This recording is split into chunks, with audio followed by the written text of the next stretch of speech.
Good morning.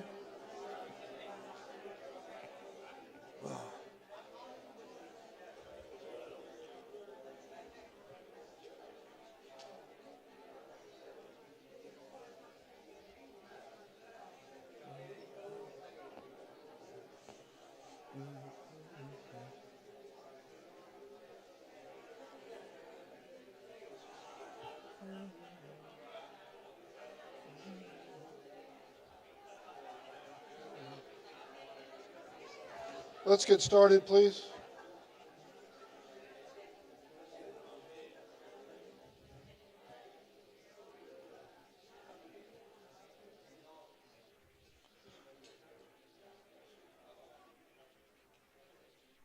So we've been studying what's unique about each gospel, starting with the Gospel of Matthew, and we should finish Matthew this morning, and then we'll pause a bit.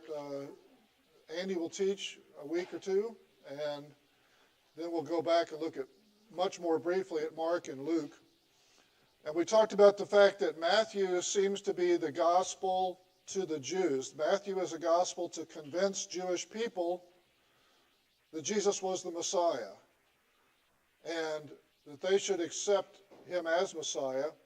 And being written about 60 AD, by that time there's been some persecution, some casting out from the synagogues of people who believe Jesus is the Messiah. A Jewish flavor to what Matthew remembers. But also, we know we finished here last week noting that there's an emphasis in Matthew on Jesus' mission to the Gentiles, that the Christianity is not just for the Jews. And that might seem odd. In a gospel for the Jewish readers, why would you have a Gentile emphasis? Well, we mentioned that if you're going to convince someone in the 60s AD that they should follow Jesus as Messiah, someone who's Jewish, one of the questions they're going to have is, why are you mixing Jews and Gentiles together? Why are you roping in the Gentiles into your churches?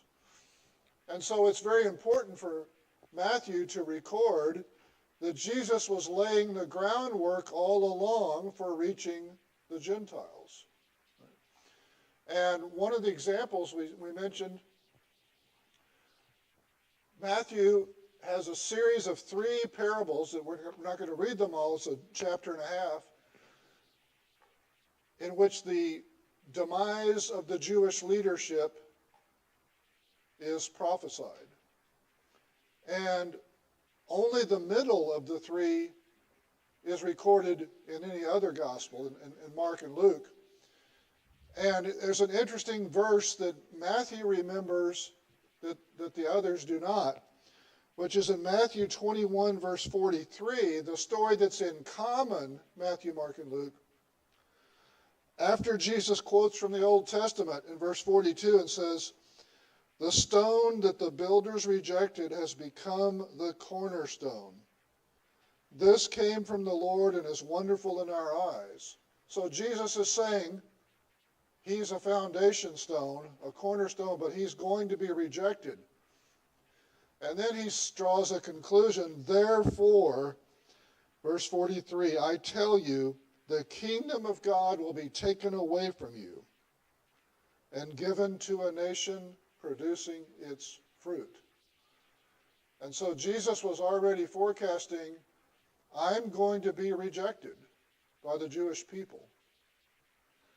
And that will be the trigger for giving this gospel to other nations, to anyone who will bear its fruit.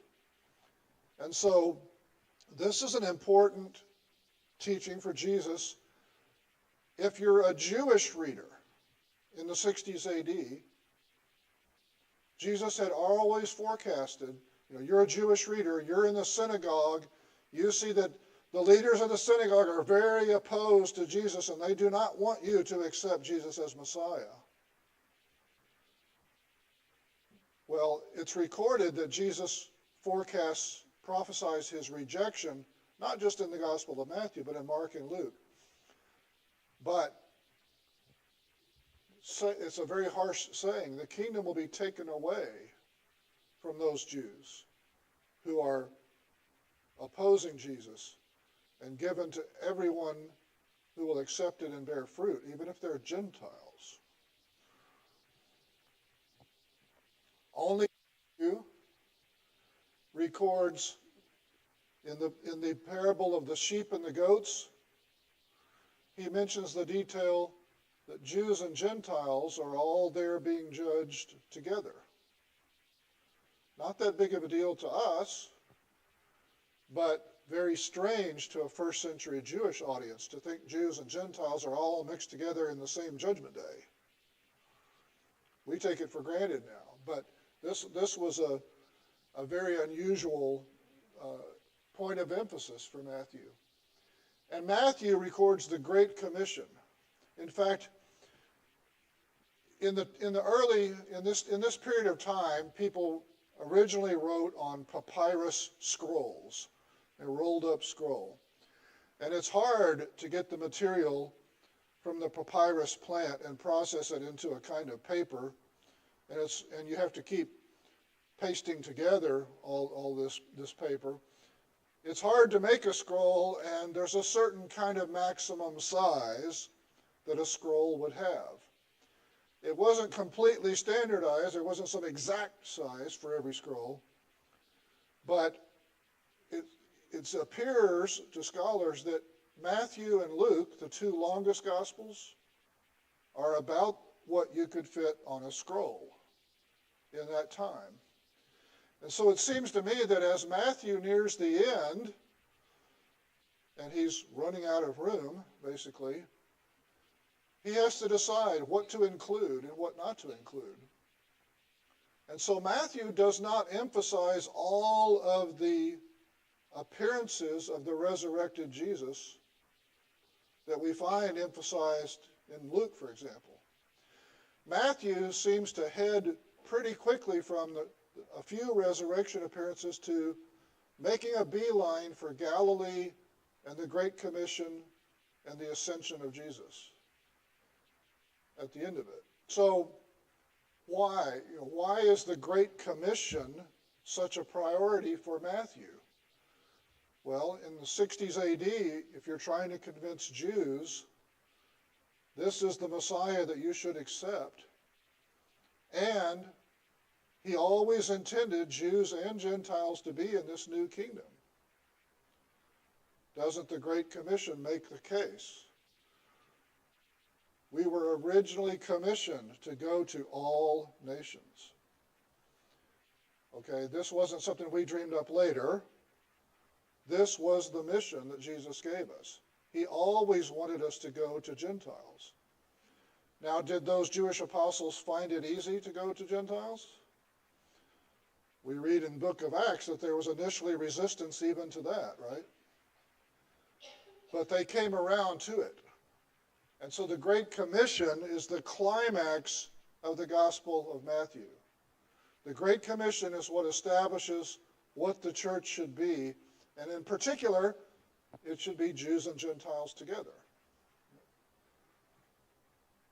So that's why there's so much emphasis on Gentiles. In the 60s AD, you're trying to convince these Jews to basically leave the synagogue because they're not going to be allowed to stay there if they accept Christ. Leave the synagogue and come over to the Christian assembly where they will be mixed with Gentiles. That's a tough sell in the 60s AD for Matthew. And so there has to be these passages that we've been talking about.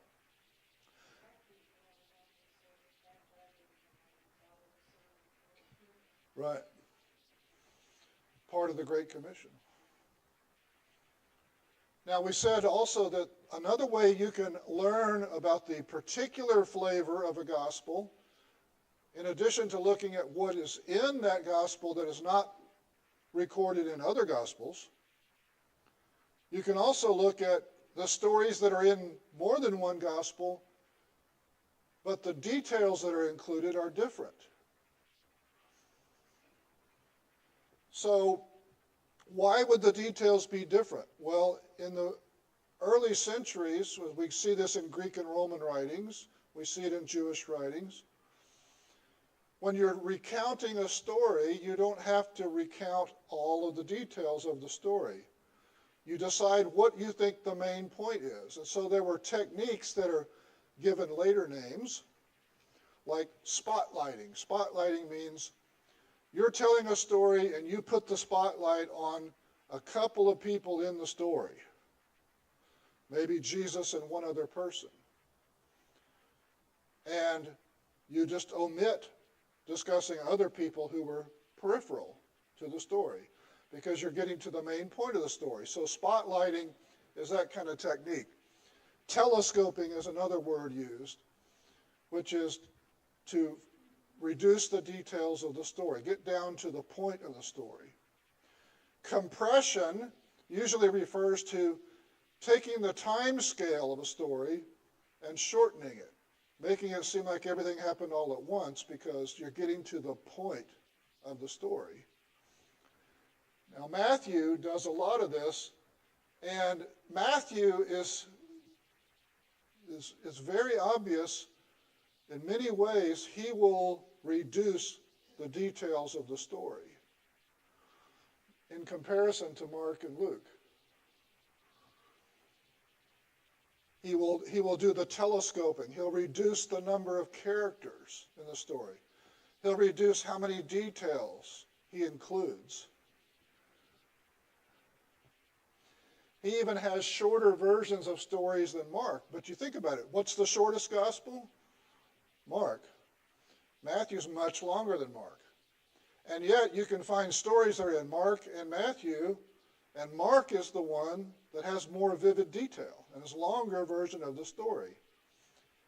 So it seems like what Matthew's doing is he's making room for a much larger collection of stories than Mark has. By reducing the length of each story, he makes room for all kinds of stories that are not in Mark, for example. And so we benefit from reading the version of the story in Mark that has certain details that kind of make it more vivid in some way. But we also benefit, don't we, from having all these other stories in Matthew that you don't have in Mark. It's a trade-off. And Matthew has a lot more stories, and they tend to be a little bit shorter. One example, blind Bartimaeus being healed outside of Jericho. We get a version of this story in Matthew and another one in Mark. Mark names Bartimaeus. Matthew doesn't give any names. That's one difference. Why is that? Well, we think Mark is recording Peter's preaching. Was Bartimaeus known to Peter? Did Bartimaeus probably remain a Christian in the early days of the church? It was important. Matthew mentions 2 blind men sitting there calling. Mark mentions only one and gives him a name. Matthew mentions 2, doesn't give them names. Okay? So the same story can be told with different levels of detail. And in the version you see there in Mark, this is a portion of the story, and the very few words that you see underlined are all that's in common with Mark and Matthew. That's not much. Mark has a lot of vivid detail. So Jesus stood still and commanded him to be called. Then they called the blind man, saying to him, "Be of good cheer, rise, he's calling you." And throwing aside his garment, the typical Mark vivid detail that you can picture the story, he rose and came to Jesus. So Jesus answered and said to him, "What do you want me to do for you?" And the blind man said to him, "Rabboni," a form of rabbi, "that I may receive my sight." Now, the Matthew version of the story, so Jesus stood still, you see that's common language, and called them and said, "What do you want me to do for you?" Look at all the detail in between these 2 underlying sections that Matthew has omitted. other people intervening and saying, hey, he's calling for you, jumping up and casting aside his garment, and so on. Matthew has reduced the story, hasn't he? He's telescoped it down to what he thinks are the essential details. So this was very common, we see it in the histories and Greek and Roman authors and so on, that the same story can be told even by the same author in two different places with different levels of detail. For example, one of the famous ancient writers was Plutarch, who wrote a book called Biographies. He wrote a biography of Augustus Caesar, a biography of Julius Caesar, a biography of Cassius, and so on. And when you do those little short biographies, well, these people interact with each other, so sometimes the same story is going to be in, Brutus and Cassius and Julius Caesar are all going to be in the same story. So the same story will get retold by the same author. It's not even a matter of the author's style, like Matthew versus Mark. The same story will get told more than once, and it won't have the same level of detail in the two stories. And we see that in the Gospels. That's how they wrote back then. Now, the most extreme example of this in all the Gospels is the raising of Jairus' daughter. Mark has 23 verses devoted to this story. Matthew has 9. Like I said, this is the most extreme example of telescoping a story down in detail. And we're going to see spotlighting. Matthew reduces the number of characters he bothers to talk about. Compression, the time scale gets compressed. Telescoping, the level of detail gets, they're all in this one example. 9 verses out of a 23-verse story is Matthew's version. Matthew doesn't name Jairus. Just, he was a leader, a synagogue ruler. Doesn't bother to give his name. Matthew omits all this. You remember this story. Messengers come from Jairus and talk to Jesus and say, his daughter is dying, he wants you to come. But there's a whole nother miracle story on the way. There's a woman who's hemorrhaging, who's had a flow of blood for years. She's spent all of her money on doctors. All that vivid detail is in the Mark version. She has faith and she comes up and touches Jesus' garment. And she's healed. And again in Mark you get all the detail that Jesus says, who touched me? Because he felt it happen. He felt her being healed by his power because of her faith. And his apostles say, what do you mean, who touched you? You're in the middle of a crowd. We're all bumping into each other. You ask, who touched me? And then the woman is kind of afraid and she comes forward. All of this detail is in Mark. And that's why it takes 23 verses. Then they continue from the healing of this woman over towards Jairus' house in the next town. But by that time, his daughter has died.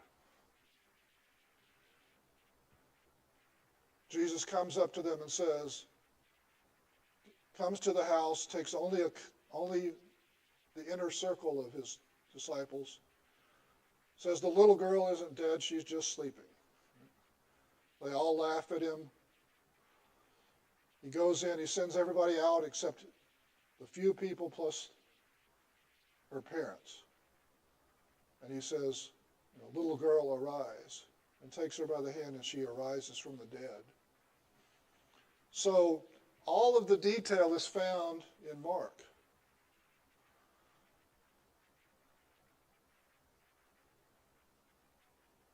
Matthew compresses the time scale, as opposed to getting a message that she's almost dead and then getting a second message, well, now she is dead. There's one message, she's dead, in the Matthew version. Now you might say, I wouldn't write a story like that. I wouldn't leave out that much detail. I wouldn't take 23 verses and compress it down to 9 verses. But it's important that we not, dictate to God how Scripture gets inspired. Matthew, from his point of view, said there are certain main points I want to get across in this story.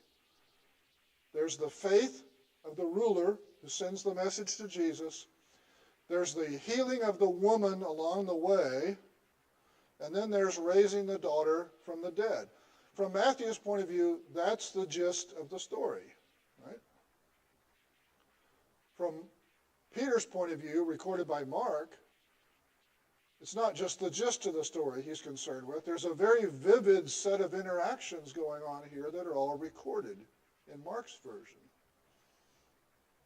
So if we look at Matthew's version, in chapter 9 of Matthew, we get this greatly reduced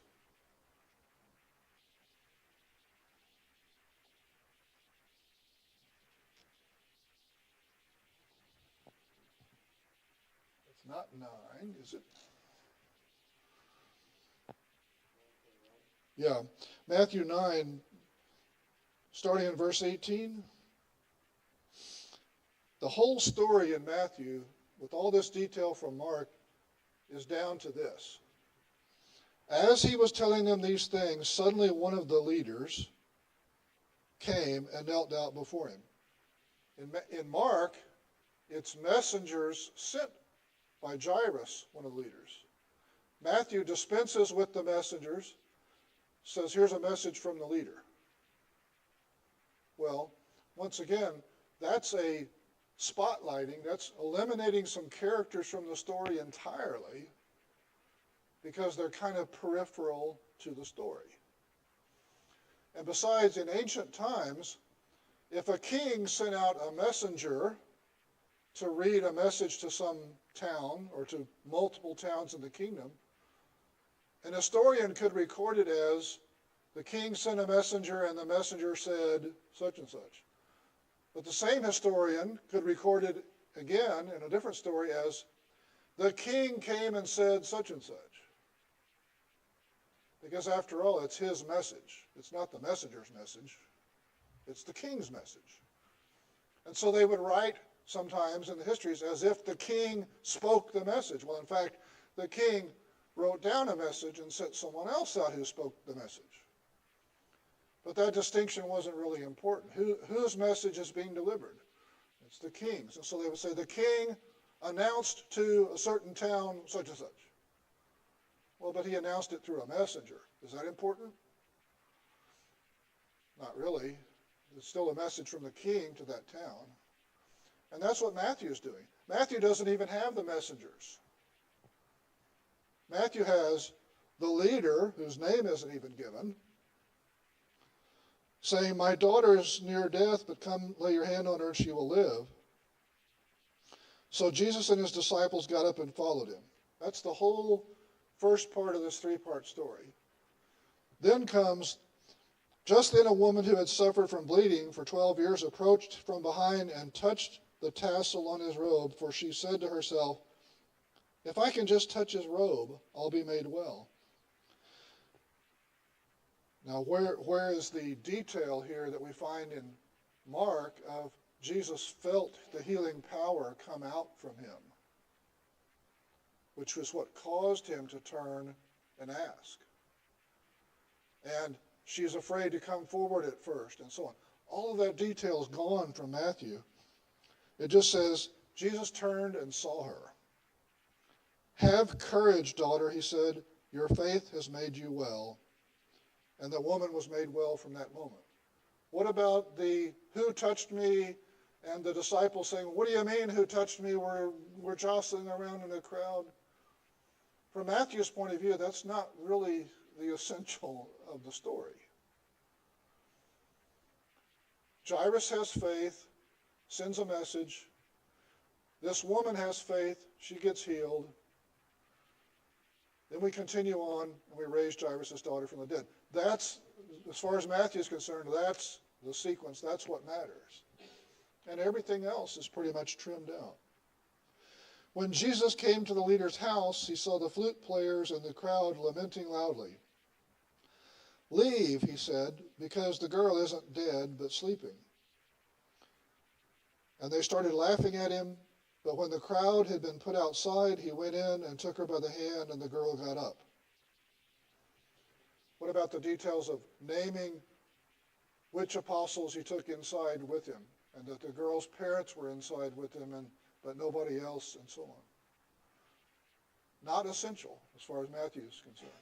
If Matthew is going to fit all these stories into his scroll, he's going to leave out those kind of details. But, leaving out details is not the same as contradicting Mark's version of the story. It's just leaving out details.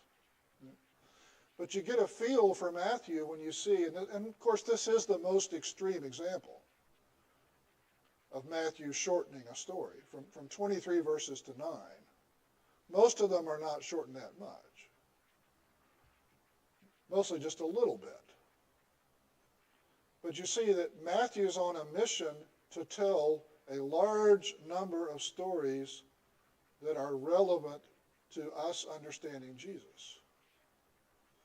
And in the process of fitting all those stories in, he's not going to record all the detail that we might find elsewhere. It's good to find that detail in Mark. It makes the whole story kind of vivid. And that kind of answers the question, why do we have so many Gospels? Well, you can read this story in Matthew and have a lot more vivid detail come to your mind than what's there, because you've read Mark. Right? So these different Gospels served different purposes in the immediate audience, but they also benefit us. Right? We benefit from having the two versions of the story. We benefit from having the outline version and the detailed, vivid version. And we also benefit from having all the stories that Matthew makes room for that wouldn't even be there otherwise if he had given all the detail. He wouldn't have had room for a lot of his own stories. Right? So, to summarize, the purpose of Matthew was trying to reach Jews, and the whole style of the gospel fits that. The birth story and the genealogy in Matthew are necessary to tell Jews he's descended from David miraculously. This is the Messiah. For the Gentile audience in Rome, that Peter's preaching led to the Gospel of Mark, that's completely unimportant. They're not looking for a Messiah. They don't know anything about the Old Testament. They don't know anything about David. So you don't find him in Mark. There's no birth story. There's no genealogy in Mark. He has lots of references to the Old Testament. Prophecy, typology, patterns of God's behavior. Mark has one direct quotation from the entire of the Old Testament in his entire gospel. And that was about John the Baptist at the beginning. One prophecy is in Mark that's recorded from the Old Testament. And one of the big purposes was to correct Jewish teachings that were popular at the time, which is part of persuading people. Don't keep following your Jewish leaders. Jesus is the better leader. Come follow him. We pointed out that the Sermon on the Mount is actually a very Jewish teaching as much as we cherish it today. The Sermon on the Mount was very much, you have heard it said, but I say to you, over and over. Because Jesus was correcting what they had been told. So, in a few weeks, we'll take a very brief look at what's unique about Mark. We've already foreshadowed what's unique about Mark. But do you have any questions about Matthew, or about Matthew's style, or Matthew's elimination of detail?